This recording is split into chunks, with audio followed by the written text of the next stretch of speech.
j'adore ça chez Guillaume et tout le film est un peu comme ça, si vous voulez, le Japon, il a essayé de lui trouver, voilà, une façon de le raconter aussi qui est pas celle d'un touriste et qui est plutôt, il se met à la place de ce personnage qui a depuis 10 ans, qui a une autre chose en tête et donc il y a une beauté, mais pas une beauté, attendue, pas une beauté, pas un esthétique, trop facile, quoi. Quelque chose de ouais, de plus âpre, de plus vivant, quoi. We love cinema. Comment j'aime bien présenter le film? C'est la première fois que je vais le présenter, alors, c'est un personnage, qui vit à l'autre bout du monde, au Japon, qui est à la recherche de sa fille. Il a perdu le contact avec elle, 10 ans auparavant et il est presque résigné sur le départ de rentrer en France quand d'un coup, quelque chose le surprend et va relancer toute sa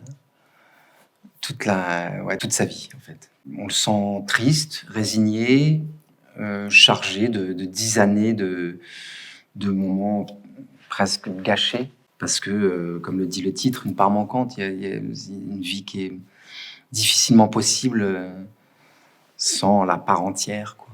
Donc pour un acteur, c'est génial de jouer un personnage comme ça, avec ce postulat de départ, parce que tout est riche, rien n'est léger, rien n'est vide, rien n'est futile.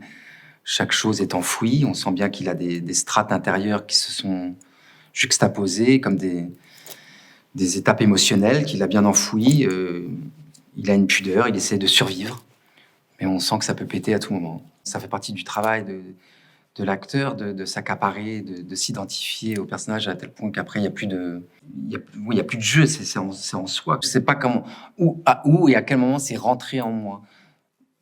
Je suis pas sûr que ce soit au moment où j'ai débarqué au Japon. Je pense que c'est avant. C'est aussi ma relation avec Guillaume qui date de nos batailles qui veut ça. C'est la confiance en ce projet, en l'histoire de cette personne.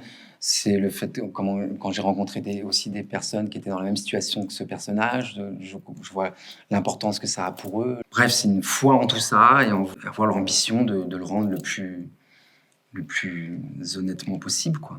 Donc c'est un respect au travail et aussi aux Japonais, parce que moi, le Japon, c'est un pays qui me bouleverse depuis toujours.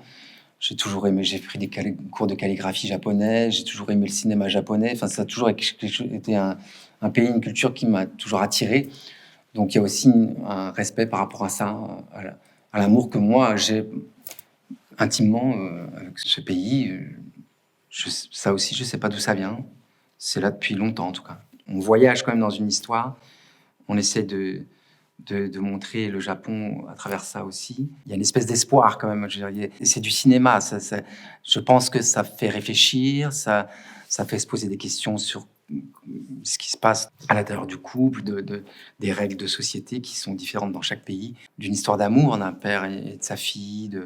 Je veux dire par là que le film n'est pas destiné à ceux qui vivent cette situation-là. Heureusement, il n'est pas que, il est ouvert. Guillaume, il ne veut absolument pas faire une carte postale, il veut pas tomber dans le film pour touristes. Donc, je me rappelle un moment, un passage dans le film où on est au bord de l'eau, où il y a la mer, il y a les pêcheurs qui sont là, il a une idée de sa mise en scène et il y a ce mont Fuji qui est là, qu'il essaye d'éviter dans son champ à chaque...